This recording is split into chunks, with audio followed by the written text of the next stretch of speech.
Episode 23. We're selfishly here with Kassem Hanson, and we've been emailing about this idea of metabolic stress, whatever you want to call all of these other things other than mechanical tension, as a potential potentiator of muscle hypertrophy. And we should probably start with specifying that what are the cost benefit analysis of running kind of these more metabolic type training blocks. And the cost, I don't think is as high as many people think, because your hypertrophy, if you're after hypertrophy, if you're after strength and power, the cost, if you're after weight on the bar for a specific exercise, the cost is going to be more. But if you're after hypertrophy, which is a more general, potentially more lenient type of outcome to get, then I don't think there's much of a cost, if anything. If we look at, we were talking about like the low end of hypertrophy with Evan, and I know we've talked about it too, Kassem, is like this 20 to 30% of 1RM, like are those sets to failure? Are they equivalent to like 80% of 1RM? And the research says no, says maybe, right? Maybe yes for 30, maybe no for 20. But we were just talking about this 20% paper where they had people leg press with one leg at 20%, which sounds horrific. Like just having to take your 20% one rep max on a leg press and take that to failure on whatever leg it is, left or right. And then you would rest. So you do that 3 times on one leg. And then you go, whatever volume you got, let's say it's your left leg, whatever volume you got on your left leg, you got to take that over and you got to volume equate it on the right leg, which is already confusing to most everybody. Definitely was somewhat confusing to us in the study design. This study design is actually not that weird. But then you volume equate it and you go to failure on the 40% or 60% or 80%. And what they found that 20% didn't work as well as 40 to 60, 80, but 40 and 60 and 80 for hypertrophy work just as well statistically. But if you look at cycling, so you're like, they were taking that, we can't figure out if the reps were across all sets. My guess is they were across all sets. How many times do you think you could do 20% on a leg press, like your 20% one rep max on a leg press? How many times do you think you could do that, Kassem? Yeah, that would be ridiculous. And I ran the numbers like with a bunch of variations, and there's a possibility that some poor person was doing single leg press for like almost 7 minutes straight. Like by those numbers. Awesome. When I did the numbers, I think it had to be the total number of reps for all 3 of the sets, because then at the 20 rep group, they were doing like basically sets of 20 with like 9 pounds. But if you didn't do it like for all, then it ended up being like this ridiculous number. And I'm like, I don't know. Either way, the numbers don't line up with trained subjects at all, I don't think, because this was untrained subjects. And recreationally trained, yeah, untrained. Yeah, well, not resistance trained, yeah. So I pulled my whole team over here, and we all just like put our numbers in, and we're like, yeah, just no matter how we do it, it's not making sense to what we would think we would do.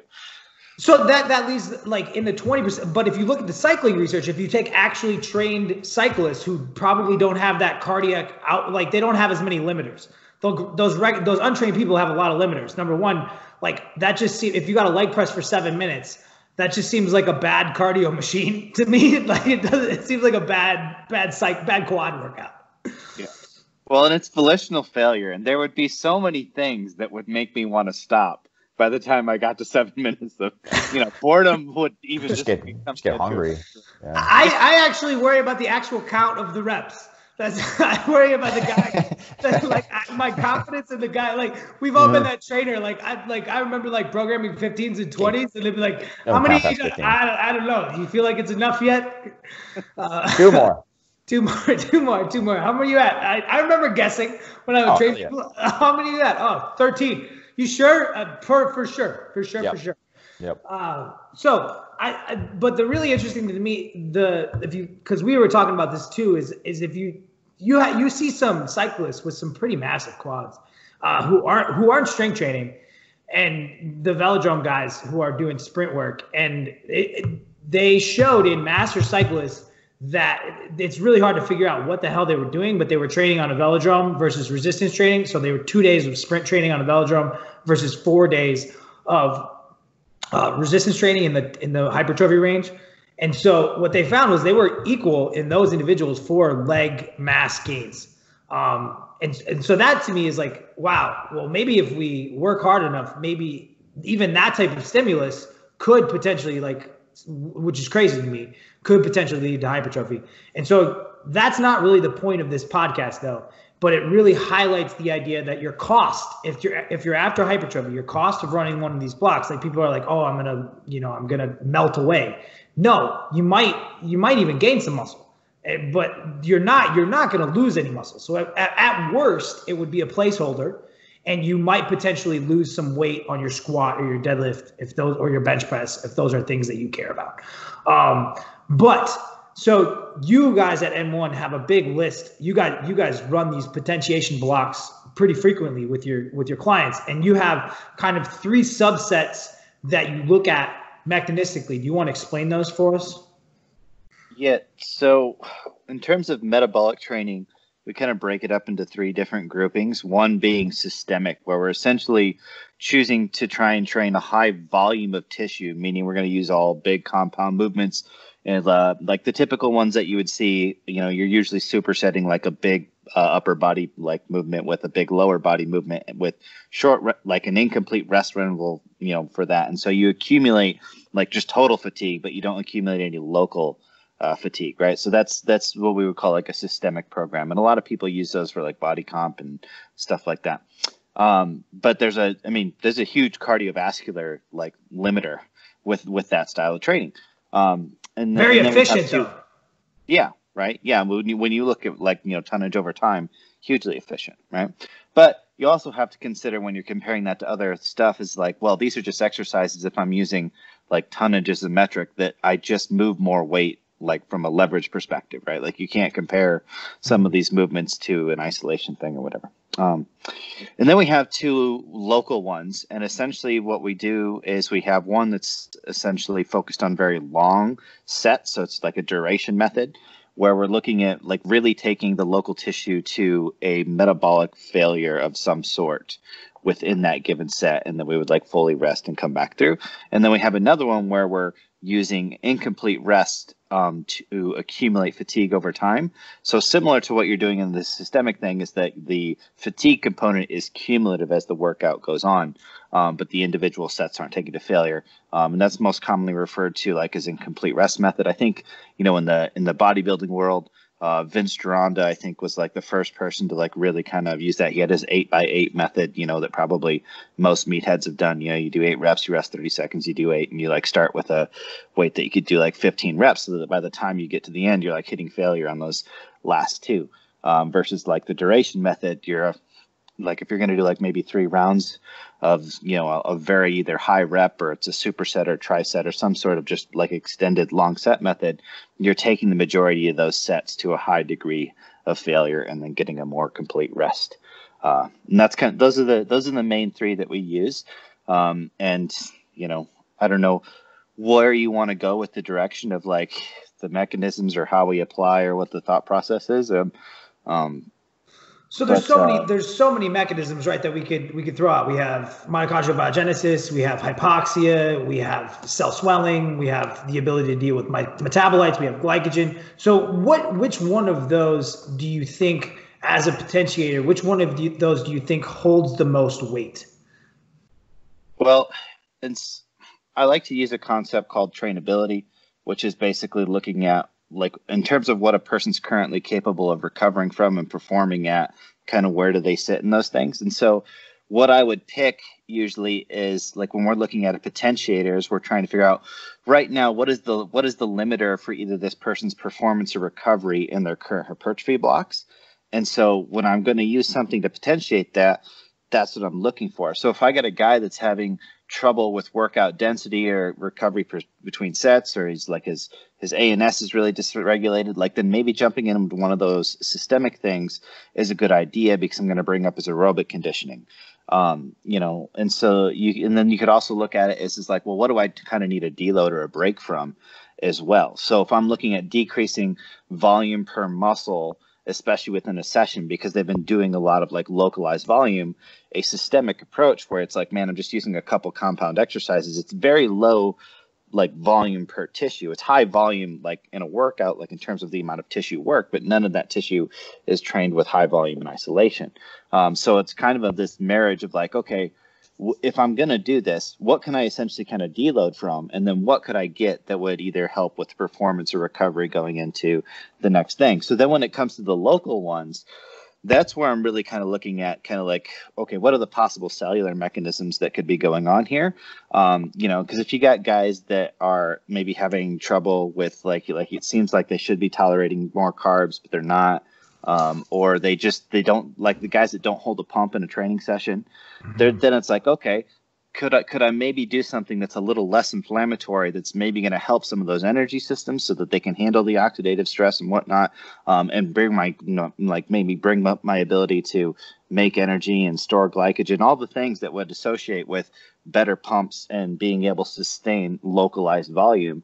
And that's where I'm kind of using that incomplete rest method, because it's kind of like, all right, I need a lower inflammatory way to challenge these energy systems and fuel storage systems, so that then when I go into the next workout, maybe I'll come in with, better fuel management, better what's your thought process? What's your thought process there? Is that because you're kind of doing these sets that aren't to failure, that you're using the cellular energy mechanisms and you're not putting on a ton of inflammatory response? Yeah, so the mechanistic difference between the long sets versus the incomplete rest method is essentially, I think the best way to describe the incomplete rest is it's like a rev. Like imagine you were like just hitting the red line and backing off, hitting the red line and back off. And so the main theory behind that is when I look at the research and the mechanisms that we have for how oxidative stress is formed as we are training, like under that, metabolic demanding situation, it seems to be that like, okay, the longer we kind of keep that mitochondria, like we need you to be running max, the greater the rate that I start throwing those electrons. So it seems to me that the way to reduce the amount of oxidative stress per the amount of fuel that I'm like the amount of ATP I'm burning through and glycogen, etc., would be, instead of like holding the gas pedal down, would be to rev come off. And so essentially what I'm looking at when I'm looking at like all of the energy systems working in there is it's like, if I can essentially chop down at that like ATP and that phosphagen system, and I can chop down at that glycogen level over time without having to keep the mitochondria at max capacity, I should be able to get like AMP really high. I should be able to get glycogen chopped down really low. Do all of the things that are going to help with increasing GLUT4 proteins and stuff like that, without having to get as much like free radical formation. And then the other thing to look at is actually on the mechanical side, is the longer time I spend closer to fatigue, likely the more like mechanical trauma that's going to come with that too, right? So because essentially if you look at like the amount of work I'm expending close to failure, it's a lot when I'm doing a long duration set. Like if I take a set to 20 to failure, right, I'm getting to the point where it's like, okay, whatever my 20 RM weight was, my muscle is now fatigued to the point that it couldn't do one more rep at that load. Versus if I'm doing like the Geronda style method or whatever, where it's like I'm doing like a sub-maximal 8, and it's not even until I get to the end in that set, it's like, well, okay, I'm spending such a smaller volume of my workout time in that close to failure threshold. But because I'm using an incomplete rest method, I'm never really letting those energy systems rebalance. So it's like I kind of dig the hole a little bit deeper. And so I'm getting those adaptations through that kind of like slow change in terms of, the ratios of ATP, ADP, AMP, and then that slow depletion of that glycogen and glucose-based fuel source.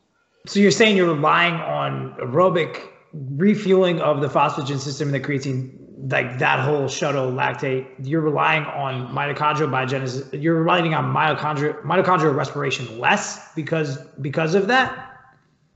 If I'm hearing you right. Well, it's more so that the best way to put it is the chemical pressure on the mitochondria is decreased by kind of just backing off and then coming back on. So because all this stuff functions as a gradient, right? So as soon as I start breaking down ATP, right, and concentrations of ADP and AMP start going up, right, and then all of the glycolytic intermediates start to change, right? The more I've kind of depleted that system, essentially there's a gradient so the more imbalanced that is, the more it's trying to push that pyruvate, acetyl-CoA, and all of the intermediates, all of the complexes of the mitochondria, right? And so you start thinking like imagine playing hot potato, right? And so as you start disrupting our ATP balance, right, and now everything has to be running faster. You look at the way, and this is where like the cellular landscapes are really valuable. Like you look at the way that these complexes are spread around the mitochondria and how these electrons have to be transferred. And if all of a sudden you're getting this surge of like, okay, all this stuff has to function faster, and that requires every intermediate to be there at the extreme timely manner, the chances of you just having disruption and throwing those electrons has to be much, much, much higher.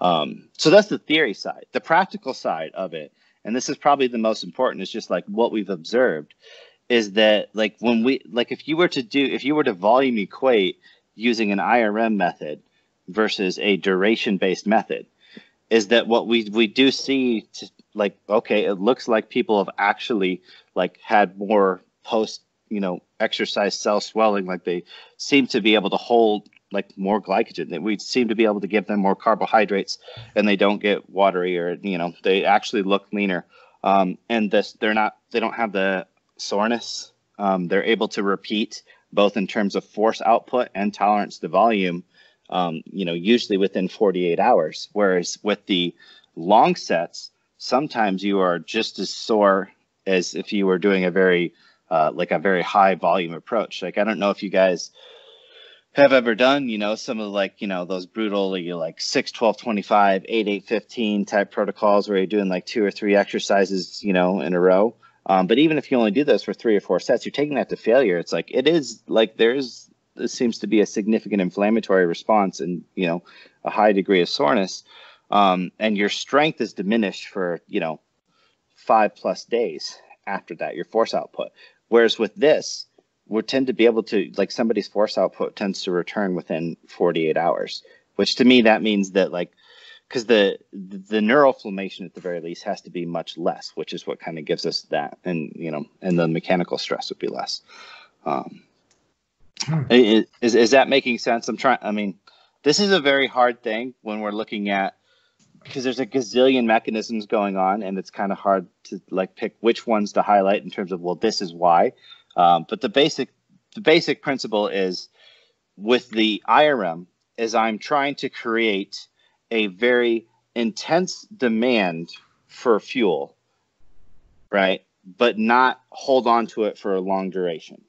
And by doing that, I'm hoping that I can get the glycolytic pathway to be amplified because I'm asking for energy fast. But I'm hoping not to have as much mitochondrial stress, especially from a reactive oxygen and electron loss thing, because I'm not forcing the mitochondria to stay at its full rate the entire duration of the set. Like it's kind of like it's like hitting it with waves, right? Well, wouldn't that be similar to HIIT training? So it's exactly what it is. It's exactly what it is. It's just localized HIIT training. All right. And so, well, that makes me think so every time you take your foot off the gas, essentially those mitochondria still have to pump. They still have to run because they have to replenish all those other systems. Go ahead. They do, but every % of recovery they get, it's like the gas pedal comes off a little bit, right? So, because you don't go from gas to brake, right? You slowly let off of it, right? Because all of this stuff, right, there's a chemical gradient for all of this. So the more ATP that I blow through, the more ADP and AMP I have, right? There's a chemical gradient that then is going to affect how fast that needs to be replenished, right? Mm-hmm. That's essentially how we recover faster from a high intensity bout than a low intensity bout. So as soon as you start getting closer to homeostasis, the rate of everything starts to slow down, right? So if I walk across the room and then come back? Did I burn through? So it is like HIIT. Absolutely. It's like steady state versus how are they measuring that? Like, not to get completely down, like this has to be what, in vitro, or are they freezing muscle cells? How are they measuring which aspect of it? So like this like mitochondrial respiration, like James Serby would go wild because he's like, how are they measuring it? Like, do they have like a seahorse? Like, how are they actually measuring like what's happening at the cellular level? Because that's very hard. Like, it's very hard to do in real time. Like, I think it's impossible.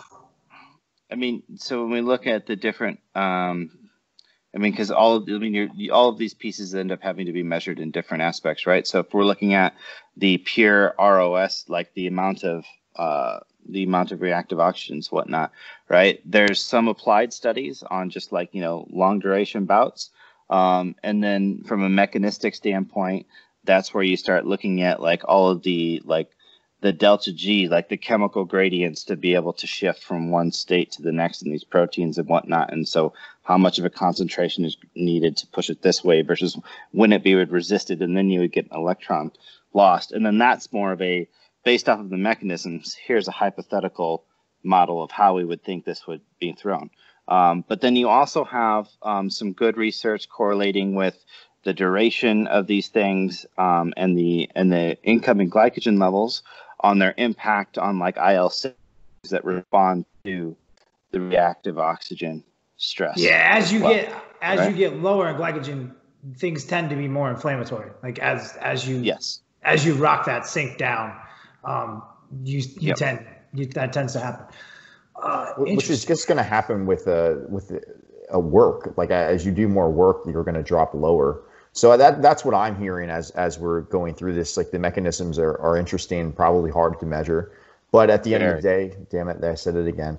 But you're going to get a higher capacity to do work, and that seems to be like from the functional adaptation. That's what you're looking for with that, and you're only going to be able to do that if you do pull back a little bit in those sets on the RPE, because if you go to a 10 RPE, like we've already discussed this in detail, you're not going to be able to do as much work. The subsequent sets are going to be either shittier or they're just not going to happen.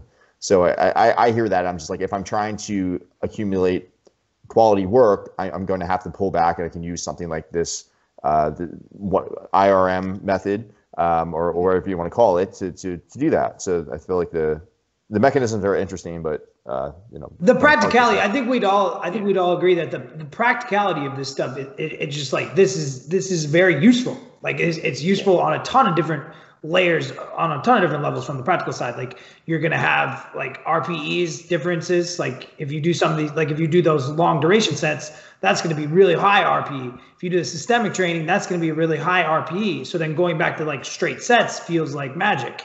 Yeah. So there's a lot of practical aspects of this. The mechanistic stuff is interesting, but what to me is more interesting is like one of the things that you said is like cell swelling and holding a pump seems to be better after doing these type of protocols, and that's measurable. Yeah. That's measurable on ultrasound.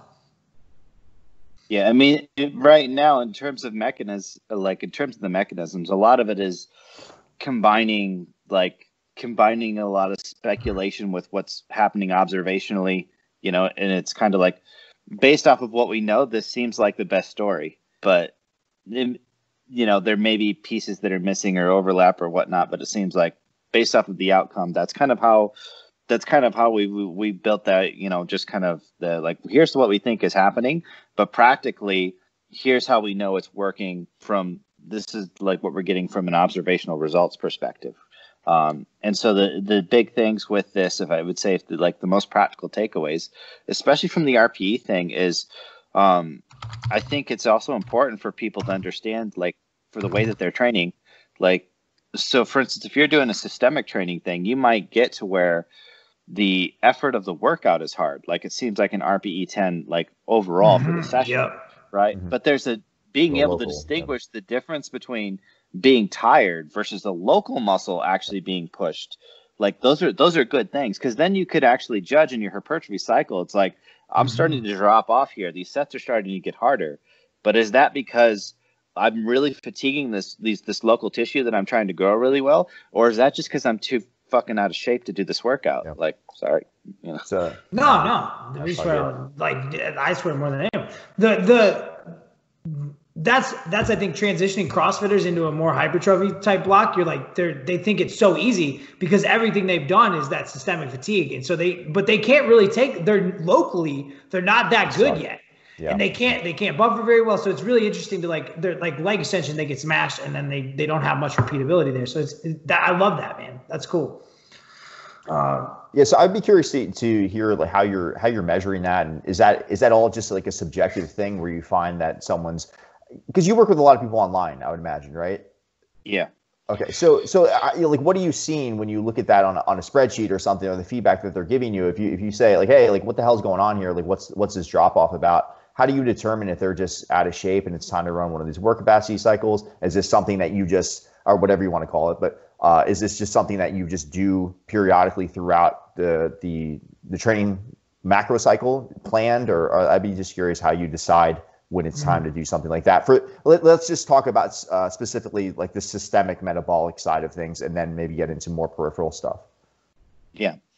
Okay, so if I take it for the perspective of somebody's in a current like hypertrophy block, and I'm trying to decide do they need to leave, right? So in our questionnaire feedback stuff, we're looking we're asking from a training perspective, like, one, are they improving? Two, are they getting a pump? And then we have like 3 degrees of measurement for that pump. Like, I have a pump that lasts the entire workout. I have a pump, but I lose it right away. I have a pump, but I lose it like in the last, half quarter of the workout or whatever. And keep in mind, a lot of these things, we don't look at the static measure. We look at the trends over time. Yeah. Because we may have somebody come in and it's like, all right, well, here's your current set point for this. And then if I adjust these metrics, like, how does it adjust over time? So one aspect is looking at changing that. One is looking at just like changing their performance. And then a lot of it is also relative to how they perform in different muscle groups or different supersetting combinations and things like that. So for instance, if you have somebody that seems to be able to, like, man, I can maintain my performance if I'm doing like elbow flexion. But if you give me a big compound movement, I seem to be dropping off. Like, I need these exorbitant long rest intervals to be able to do that. And if it doesn't seem proportional to the change in exercise, if it seems like, well, if you're able to recover in 45 seconds for an elbow flexion exercise, but you need 5 minutes for a squat, that's too big of a gap there. That means that probably that your conditioning wise, like, you need to be able to improve there, right? Especially when we look at, say, a workout where people are doing like antagonistic supersets, right? Like, they're doing a push and then a pull or whatever.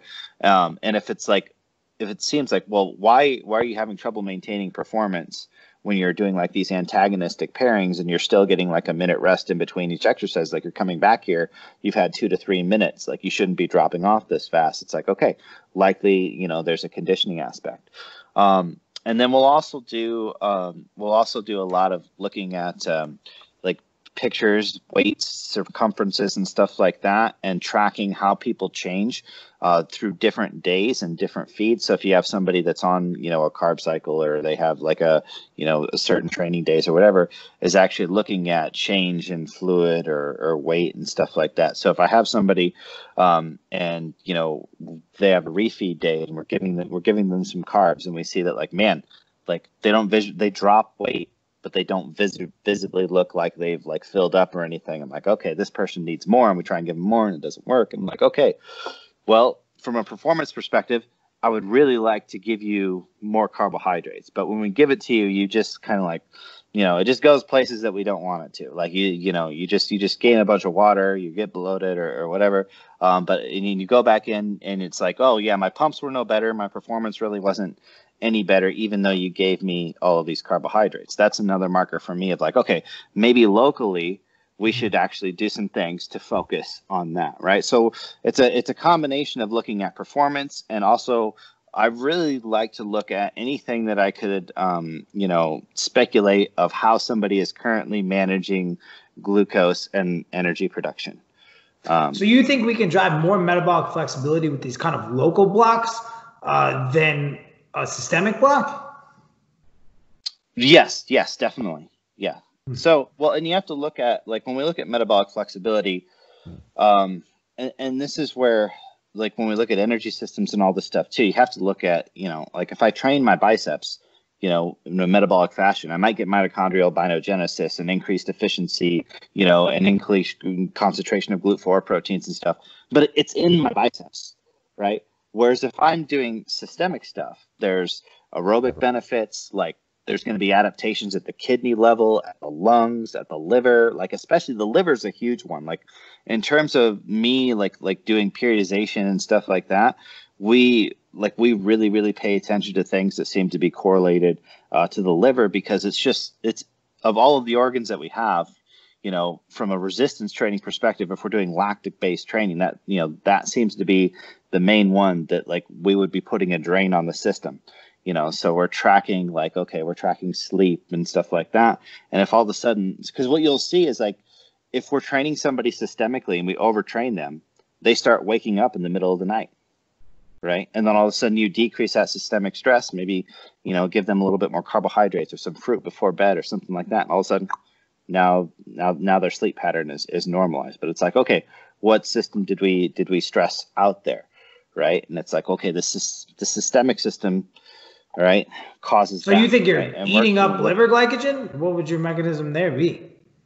So it's not so well. What I'm looking at is when we look at the cycle of, like, when we do a lot of lactate training, and then the more demand we put on the liver for both lactate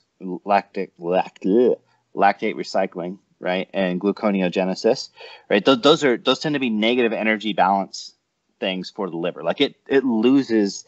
It costs the liver energy to do those things. Yeah. Yeah. Right.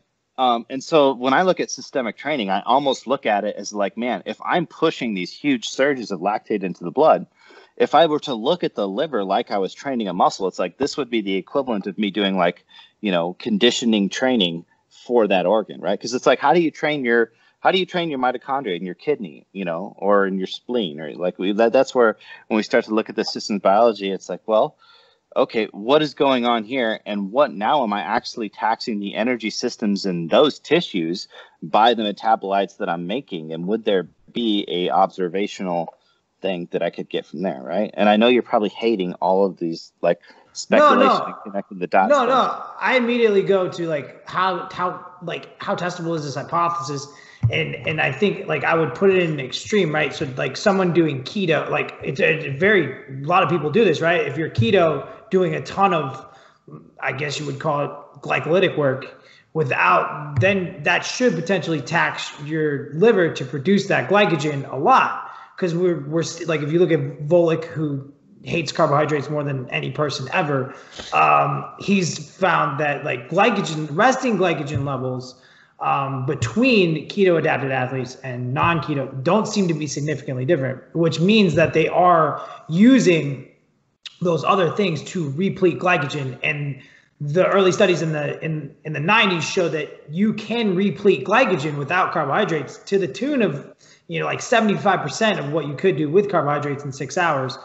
And so you're saying that is potentially going to lead to an overtraining mechanism or an energy crisis for the liver. Yeah. So, and there's a guy that I need to connect you with too, that's also doing some integration between Chinese medicine and Eastern medicine, and trying to actually, like, look at, like, well, what does this actually translate to in the way we look at it?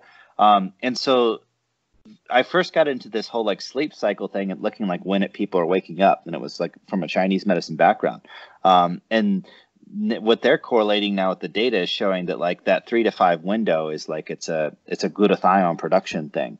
And so, like, okay, if we're creating a bunch of oxidative stress in the liver by forcing it basically to have to run its energy systems at max to recycle all of this lactate and make all of this glucose, that could then be stressing out its, oxidative buffering system.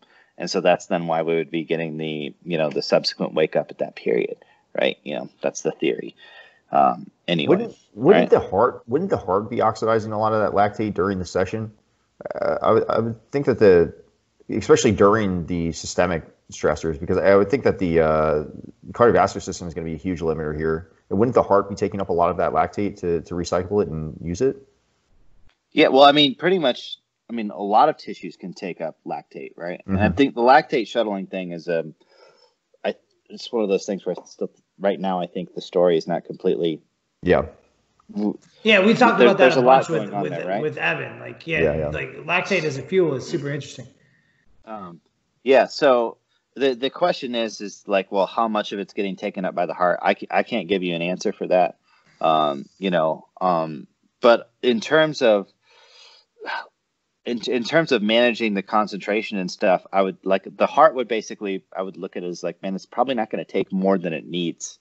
Right. Mm-hmm. And so if we're creating this huge surplus, like your liver is going to be the thing that's like, okay, we have an abundance of this and we need to regulate that. And the other thing is that if I'm thinking of it from a evolutionary standpoint, or more of just like what would make sense from a physiological standpoint, if the reason that my lactate is up is because my muscles are under an extreme demand for glucose right now, wouldn't it make more sense to try and get glucose back to that tissue that's needed for me to like fight or survive or whatever at this, I guess I almost would see that making more sense with like the peripheral type of stuff, because I would see like I guess I'm having trouble understanding if you would actually get that much demand for glycogen in any local tissue, because you're just shuttling stuff around. Like if you're doing, well, I guess the question would be like, you would like, so I'm guessing that what I'm wondering is how much time are you spending with these? Like how long is a session?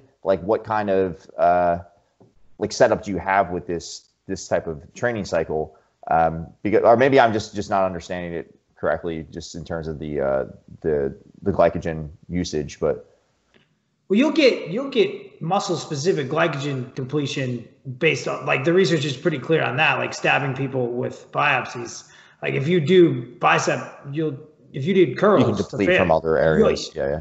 Well, no, you'll get depletion in your biceps. Like if you're doing it, but if you squat, because you're going to use glycogen from another area. And I don't know. No, you're not going to, like, the body, the muscle's cellular energy is stored within that muscle. Like you can't use muscle glycogen from other muscles to give you glycogen in other muscles. You can use lactate. Go ahead. Yeah. I was going to say, unless you convert that glycogen into glucose and then into lactate, and the lactate. That'd be a long process. Yeah. And that's what I talk. Or so then glucose alanine cycle. Yeah. Why would you be depleting in a local tissue? Well, okay. So from the liver's perspective, it doesn't know where the lactate's coming from, right? All it knows is that the blood concentration is going up, right? And so at that point in time, it's like, well, here's this, and here's this fuel source, essentially, if you want to even call it that. It's a fuel source, but for the liver, it's a negative fuel source.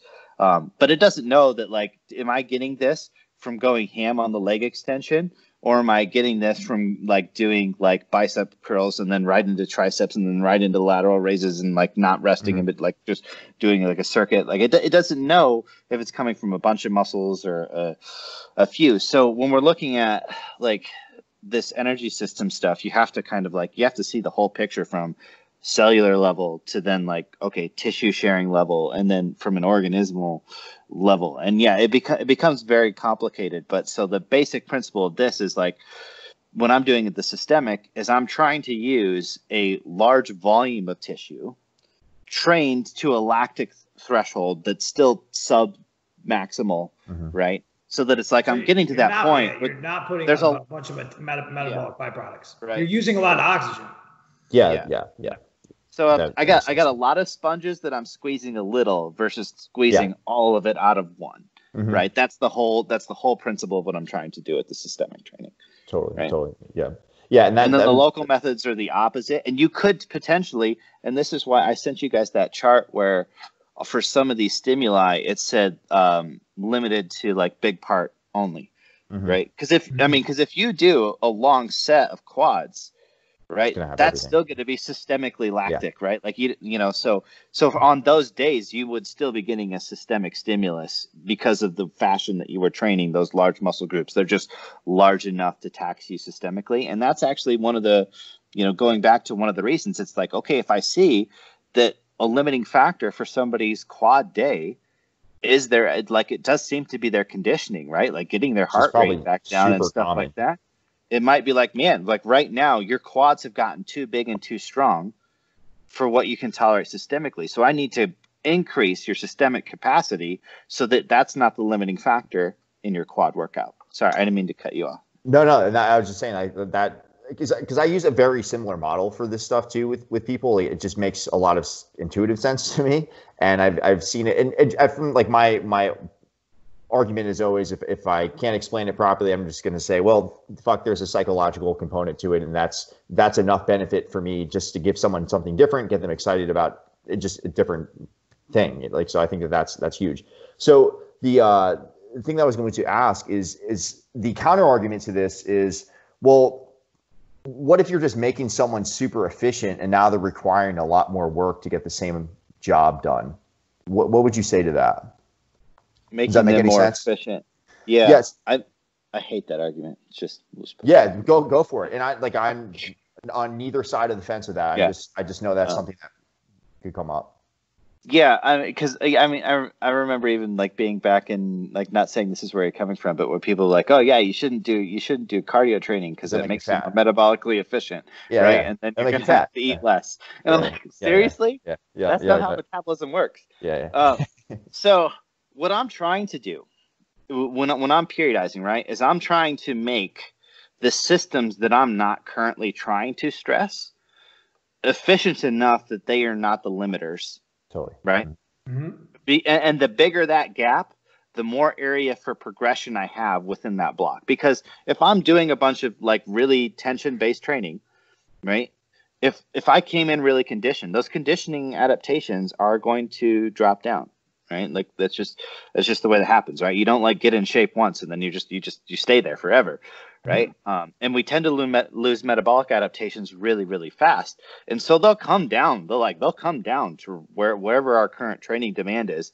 And sometimes if we are creating enough of we're creating a really good mechanical tension based stress, I always look at it as like, man, we are so resource dependent, and time being one of those things that, like, when we look at, like, ribosomes make all of our proteins. That includes the mitochondrial proteins and the contractile proteins and the organelle-based proteins.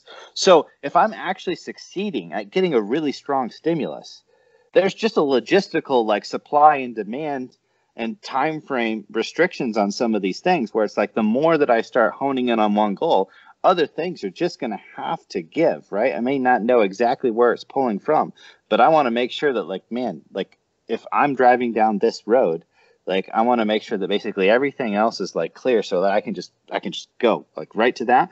And then when all of a sudden other stuff starts slowing me down, rather than continuing to chop at this thing with diminishing returns, why not step out, bring up those other adaptations, especially because metabolic adaptations happen really fast. Like, really fast. You're talking like systemic more so, right? Even local. Any of them, right? So it just depends. It depends on, like, that's the thing. Whatever happens to become the limiting factor, that's the thing that I'm going to go out and bring up. And you can hold on to aerobic capacity for a surprisingly long time with very little volume. I mean, I think that's kind of where I'm at with this stuff, and what I've seen is, like, if I bring somebody up with a work capacity cycle where they were once limited by their ability to just shunt blood around and just cardiovascularly or whatever the issue is, respiratorily, then it doesn't take much to maintain that. Like, they're almost going to maintain those adaptations just by doing some fucking leg press with higher reps or whatever. It doesn't take very much. And they might not be at the peak that they were, but, like, if they're at 90% of that, it's plenty to get the job done in terms of mechanical tension, if that's what the goal is. Yeah. So if I give you guys a kind of an example of, like, which is a very general example of how we use this the majority of the time. We'll just start at the beginning. Got somebody coming in, they want to do hypertrophy.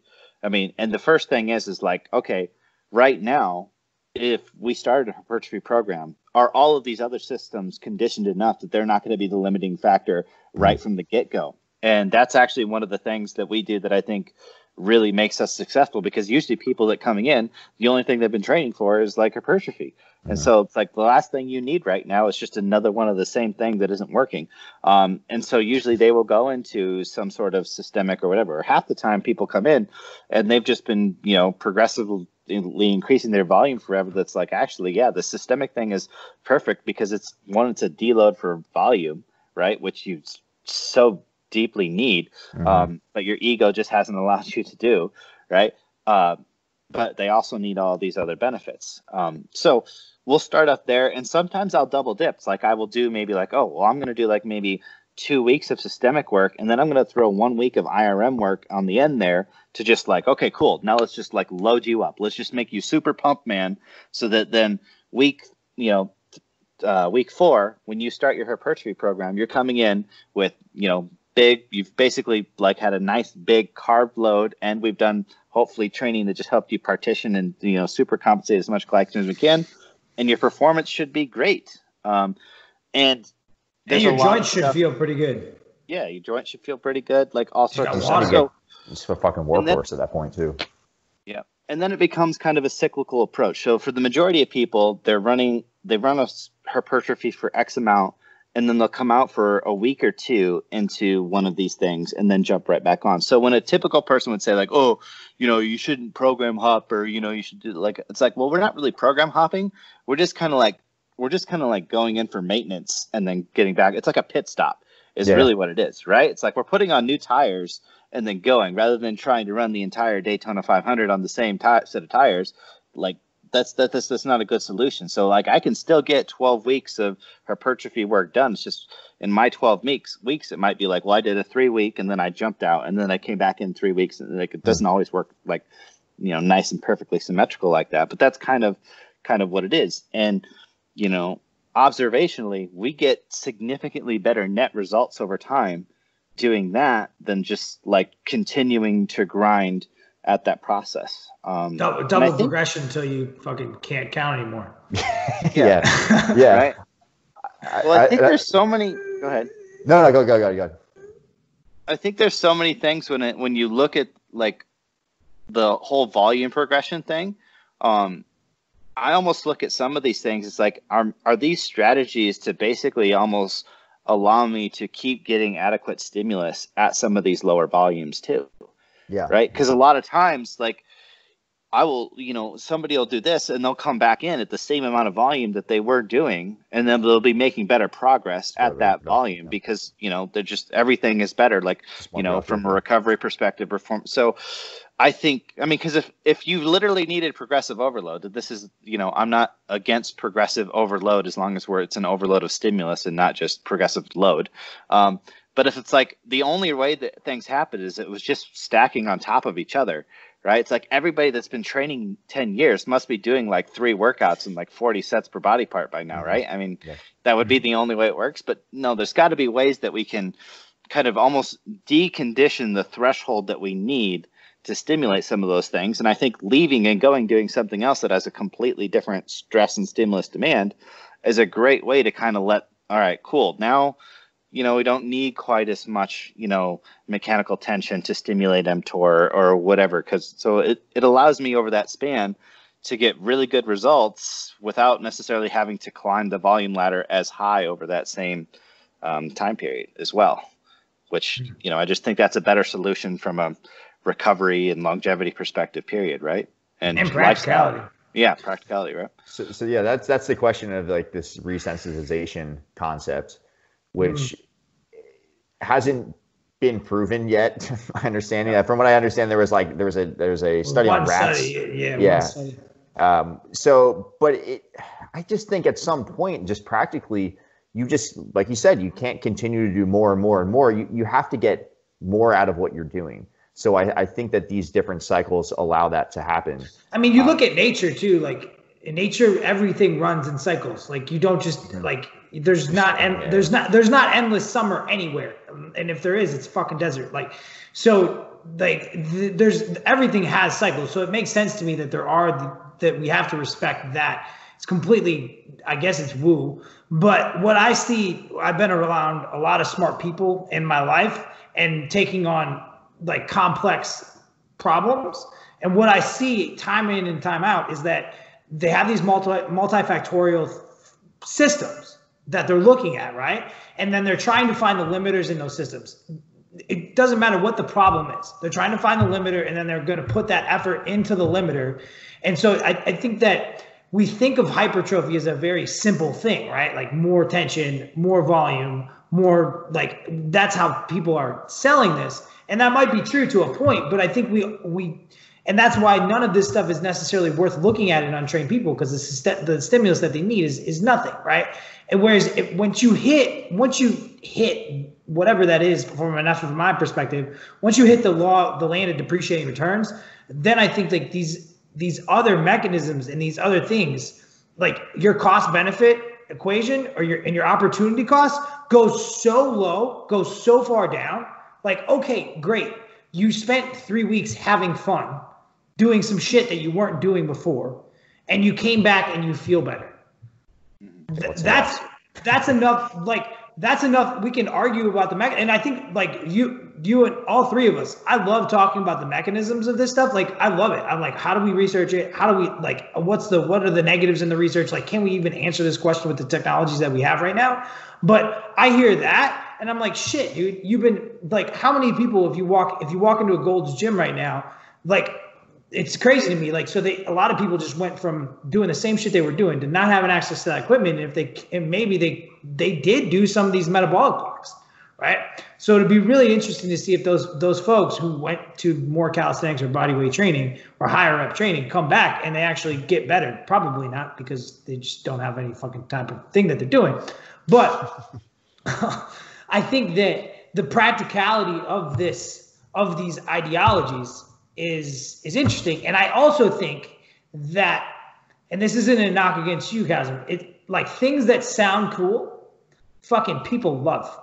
Like, if it sounds cool, like I know you guys have like an AMPK block and you have these other block, like you're doing an mTOR block or whatever block, like that sounds cool to me. Like, I've even thought about this, like when people are talking about, like, I don't know if that's a fucking thing. Like, I don't know if you could run, like, I'm like, how is he running an AMP block? Are they fasting? Like, what is this? What are they doing in this AMP block? But I know that it sounds fucking cool. And I'm like, hey, I kind of want to do that. And if it sounds cool, the psychological aspect of it is, then you can get buy-in. And then I think that observationally, you guys are seeing really cool results. And that's why I'm like, hey, from the applied side, let's measure this. Because cell swelling, that's an easy measurement. Mm-hmm. And if people are getting better pumps and they're able to sustain more volume, like that, I don't know, man, the sustaining a pump thing, I don't even know if there's research on that. I'm scratching my head right now because there's so many, like the sustaining a pump, you'd have carb intake, you'd have salt intake, you'd have water intake, you'd have what other variables do we have to control for? That you'd have to control for? Yeah, like if we're trying to like just sustaining a pump, you got carb intake, salt intake. You'd have to keep workouts. You'd have to keep concentric, eccentric the same. You'd have to keep lockouts the same, because if you're doing, especially if you're doing multi-joint lifts, because if you can squeeze, you can essentially curate BFR.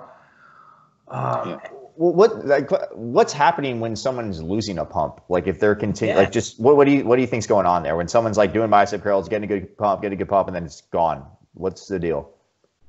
Well, so there's a couple mechanisms right now that we have that are pretty good for that, and one of them actually is actually the oxidation, right? So for instance, when you disrupt that energy balance by starting to train, right, and you start burning through ATP, you immediately start going through that whole cascade of events that's going to open the doors for glucose and start getting that and start breaking down the glycogen. Okay, when you reach a certain threshold for oxidative markers, that AMPK actually starts to reverse action and downregulate as a protective mechanism to force you to back off the gas, right? And then we also have. So you're talking local inflammation there. You're talking local inflammatory response. Well, that's just a biochemical response. Before we get, so the inflammatory response from a pump perspective is more when you get the lipid peroxidation. That seems to be the one that affects it. So when you actually start to get oxidation of the membranes of the organelles and whatnot in there,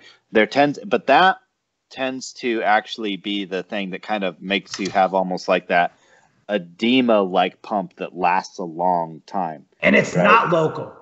It's like local for your shoulder. Like you could get it like CrossFit delt. Like you didn't really train your delt, but you got a bunch of shit there. Yes, where like when you do the workout where your quad turns into a un, right? Mm-hmm. It's just a big round thing on the front of your leg. Like there's right. So yeah. And you know, there's a vascular adaptation to then also hold more subcutaneous, you know, fluid around in that area too. So like right now, you could look at, all right, well, just simply if we're just losing glycogen concentration and glucose within the cell, it's going to lose water, so it's going to devolumize. So there's one thing to lose the pump, right? Okay. And that's a combination of what am I burning through, and am I working at a rate, an oxidative rate, where I'm actually going to choke off the intake of that glucose temporarily. And so when we do these duration methods, one of the ways that we kind of figure out like we've accomplished what we do is actually you start to lose the pump, right?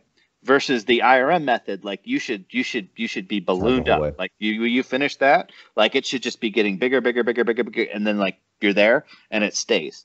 Right. Whereas like if you're really hitting that oxidative stress marker for some of the duration ones, it's like, all right, maybe you're doing 3 sets. Like the first set, you got a good pump. Second one, like, OK. And the third one, you'll see both your pump and your performance just right. You know, and so, I mean, that's from a mechanistic level, glycogen concentration, which is going to I mean, the other metabolites are going to affect hydration, too, but none of them are going to change as much as like within a workout as much as glycogen in terms of its influence on cellular hydration, right? And the oxidation. It's probably also just like, I would assume there's interference with calcium and stuff too. Like you're not going to get as much a sensitive. You're not going to be as sensitive to calcium with fatigue eventually. So maybe part of it's just like motor unit recruitment going down as well at that point. Yeah. So probably all happening together, I imagine. Yeah, everything's happening, you know, together at that point. You know, and luckily there's some compartmentalization in terms of like, you know, the fluid around, you know, the synapse versus, you know, what's just going to be able to enter the sarcolemma, et cetera. But from a nervous perspective, I'm really curious of how much the pressure change and stuff, because I think I sent you that paper on DOMS. You know, the compression we don't. That's crazy to me. Like that we're still arguing about how DOMS happens, whether it's neuroinflammation, muscular damage. Like it's cool. Yeah.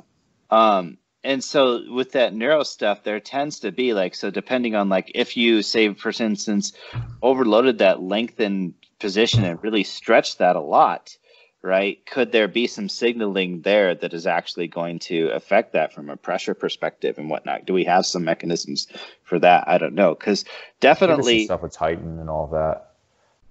They talk a little bit about that in that Wackridge paper, 2018 paper, just with signaling through like the Titan, and it's just like the pressure against the exoskeleton.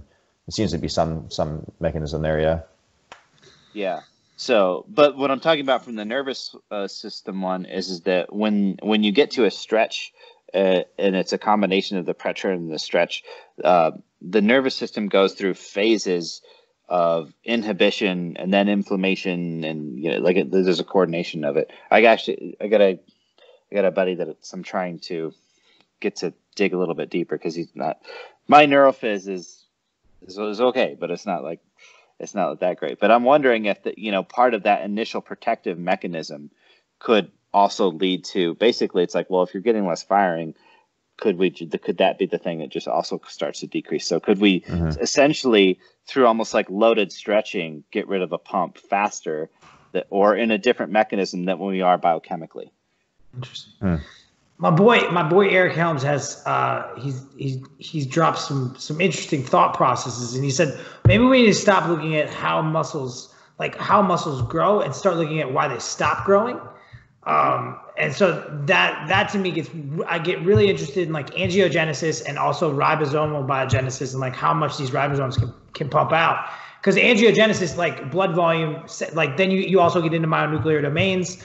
And so that's why I think some of this stuff, if people are like, hey, I'm not sold, I'm gonna be a rep bean counter, which I have nothing. I think there's times in place to, oh my God, I got 3 more reps on my total reps of bicep curls. I think there's 100% a place to be there. But I think if you're looking for a long term, if you're looking towards bringing some of these limiters and how big you can be, I think the angiogenesis, the myonuclear, like, so maybe with this satellite, that's the big thing of like muscle damage. Like maybe you maybe you get some satellite cell stuff. Like maybe we threw the bathwater, maybe we threw the metabolic stress, maybe threw the baby out with the bathwater too fast.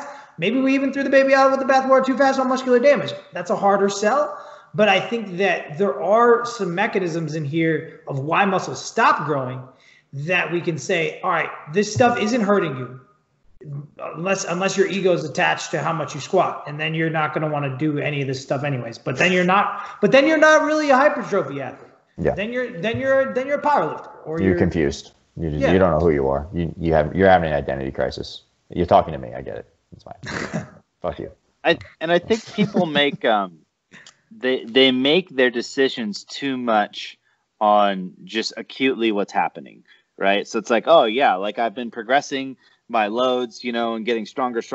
Wait, you want me to take 1 week and go to high reps? Because then if I come back, I'm gonna be less. But it's like, are they considering where that's gonna land them in 12 weeks? Because usually, like when you do that and you come back, you don't go, you gain strength faster initially than what you were when you were like finishing a block, right? I mean, every strength block starts off faster and ends down. So these mechanisms may chronically be much more advantageous than what we know. But if most people's reservations are all about the acute right now impact, right? And it's the same thing for the hypertrophy research, right? Like, so if we're doing muscle damage, like, well, I mean, a few satellite cell recruitments isn't going to necessarily make my, isn't going to change my ultrasound numbers very much, so, but that may potentiate future hypertrophy more. So was it worth taking a week to just like, create a bunch of oxidative stress or just tear a bunch of stuff up for those other adaptations that weren't as acutely rewarding?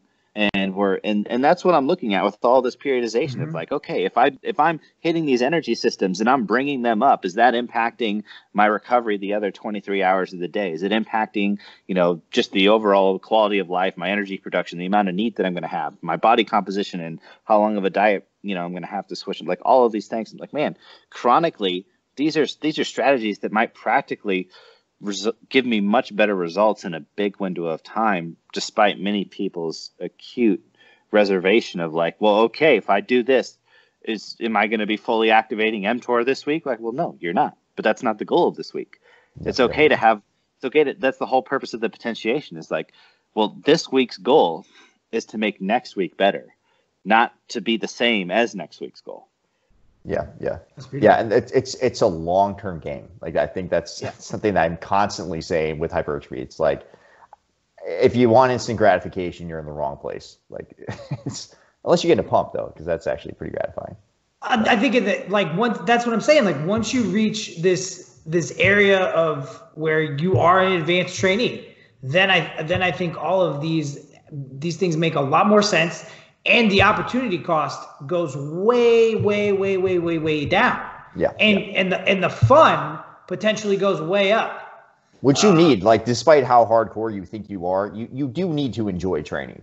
And anyone who does anything for long enough, it stops being fun. Like that. I don't care who you are or how hardcore you think you are. Like, we need novelty every now and then. And it doesn't have to be much. And if you're talking like, I mean, that's it sounds like you run these cycles in shorter duration than I do. It sounds like you guys are doing like these pretty quick, like week or two in and out. Like I really like that that concept, because so you think these adaptations are really happening that quickly that you can just get in and get out and then see something. Yeah, the metabolic stuff is very fast. And actually, so if you look at the research on HIIT and you look at the hormonal cascade, like after 3 weeks, it's just flatlines, right? So, so it's like, man, growth hormone release and that kind of. Mm-hmm. Yeah. So it's like, all right, if I'm starting to see some of the possible benefits of this training system start to drop off, why would I stay there longer? Yeah. Right. Like I would rather come back to it sooner than start to stay there, like when it's not yielding as good a result. So I look at like every stimulus that I'm going for and every training block I'm in is I'm looking at like, well, there's kind of like this bell curve of like almost adaptations and results that I'm going to get. Like when I first start, I'm not going to be as good at it, just skill or conditioning wise, whatever. And then I'm going to kind of reach a pinnacle. But as soon as that starts to drop off, either because of, just the stimulus is just getting desensitized or another thing's becoming the limiting factor, regardless of why it starts to drop off. For me, it's like, man, why would I spend time on the downhill side of this thing when I could jump out and then come back in at the uphill and spend more time at the peak, right? Like, why would I want to spend time where I'm getting a decreased magnitude of results? Why would I want to have more weeks in a year like that when I could probably have a higher net magnitude of results if I were to just not be so stubborn? And it's like, because some people are like, oh yeah, embrace the process. If it's not working, just keep going and pushing through it. And you'll see like, well, okay, maybe results will come back in like 3 or 4 weeks or something. I'm like, man, but what if I could jump out a week, actually give some other positive adaptations to my body, that are going to improve my health, quality of life, and, have the enjoyment of making progress rather than wondering why the hell this isn't working, so there's a psychological component too. Yeah. So I'm always trying to like, man, if this isn't working, cool, like ditch out, fail fast. Yeah. Fail fast. I mean, that's not just in the business world, guys. Like, that's like, hey guys, we like these things are useful. And one of the big realizations that I had with this progressive overload to the end of time is that if you look at a lot of people using those types of coaches, and I'm not going to throw out any names because it's not necessarily helpful, but what I see in those camps is I see they are, and Ryan, you see this too, they're almost constantly battling some type of overuse injury. Yes. And that's what really drives me crazy is because, like, dude, if you had some fun every now and again and you weren't chasing, one more rep on the same exercise that you've been doing for the last, 15 weeks, you could have more fun, potentially get the same or better results without feeling like every tendon and ligament in your body is fraying out. Well, it seems to me that nature periodizes in for them with an injury or they get sick. See, that shit kills me. There's other things that are going to slow you down. That's what I see a lot of with this. I'm just like, you're just out of fucking shape. Like if we talk, and this is theoretical at this point, but we talk like polyvagal shit, like they're just going sympathetic by the time they walk into the gym. Like they're already at risk because they haven't done anything different. Their system is just stagnant. Like they only can do one thing. They're a fucking one trick pony. So that's what I see. It's just like, you're going to break eventually if that's what you do. And it might even be psychologically because there's like I see these people using a shit ton of pre-workouts too. Like on the backside of this, they're like taking 3 scoops of C4 just to like get in the gym. Yeah. So the way that I've managed to convert those people, as I tell my mechanistic stories that Ben loves, but I basically go through how like all of everything that we focus on for hypertrophy, right, is still energy system. Dude, you see enough big words, people eat that shit up, man. Yeah, right? Because I mean everything, right? Like translating DNA, transcribing DNA, right? The ribosomal biogenesis, actually running the ribosome, like all of these things are energy dependent, and the thing that's always going to stop those is low cellular energy, right? So it's like at this point in time, it's like, why would you not want your cells to be better from a energetic perspective? Why would you not want them better at being metabolically flexible and being able to use more fat and bringing down, cortisol and stuff like that easier when you're not doing stuff the other 23 hours of the day, conserving your glucose for workouts? Why would you not want to be able to have more glycogen go in? Because wouldn't it suck that you just like Captain Tour? I could just go in, I can get all the mechanical tension, and I can stimulate all the pathways, the MAP pathways, the hippo pathways, all of that stuff.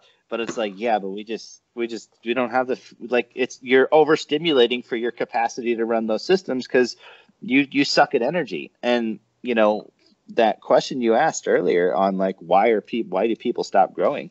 I know right now there's the oxygen-based theories, but there's a ton of research on the decay of the health of the endoplasmic reticulum, which is where the ribosomes are and do all of their shit. And so when that gets unhealthy, it doesn't matter how many of them you have, right? Yeah. It's like having a bunch of government workers. You got 5 of them sitting around, one guy working, That's not a good way to build a lot of muscle. The ER stress research is going to because when was that 5-10 years ago? And everybody was worried about oh my God, mitochondrial health, endoplasmic reticulum health is going to be the next thing. And the cellular stuff is super cool. I love the mechanism talk because it's hey, we're trying to have some rationale for why we're doing this. And the rationale, it doesn't not make sense, but but we don't. The thing that we've talked about too is we argue about these mechanisms and how they're measured. We talk about that stuff. And if you're a coach, maybe you need to care about those things. But if you're an athlete or if you're a general pop person, doesn't really matter. You should. That doesn't matter. It doesn't matter. There's enough.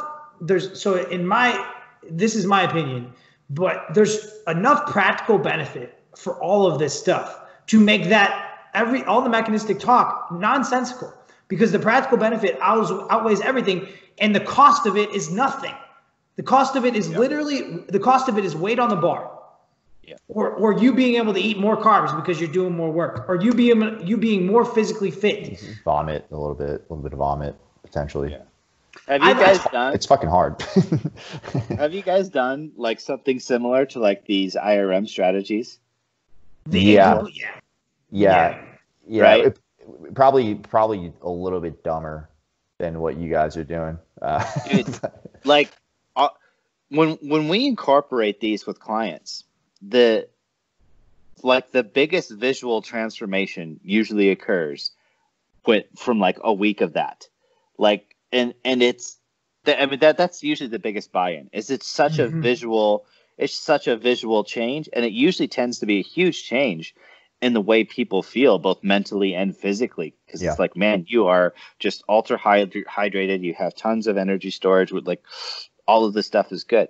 But that's a huge buy-in. So if anybody's hesitant, it's man, 1 week. Just do it for 1 week. That, smash some carbs and, do that type of training. The only thing that really screws it up is people that just they don't follow the instructions. Okay, blow it out the water. It's 8 by 8. It's all right, I'm just going to take 8 sets to failure. Yeah. It's okay. And then it's it wasn't supposed to be sore, and I can't brush my teeth. And I'm well, what'd you do? It's and I'm that's you're an idiot. It's the opposite of what you were supposed to do. Literally, if you took all of the instructions and flipped them upside down, that's what you right? You just get masochists who turn everything in, Ryan writes. I'm doing a powerlifting program that Ryan wrote, and I'm supposed to be at 3 IRR. Just never done no that. Way. No way, dude. No way. So to summarize this, I think the mechanistic stuff that is really, really cool is you could get more you're going to get mitochondrial biogenesis. You're going to get better at using fuel sources. You could potentially get better supercompensation to glycogen.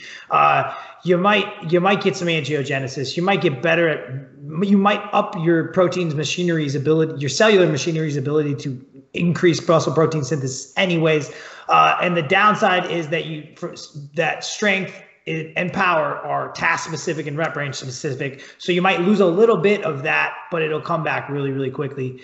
And And so those are all the practical things of this. I think Kassem's done a really good job of talking about the details and kind of how he uses and his thought process of these different strategies. Do you have any other final things that you want to say on the subject?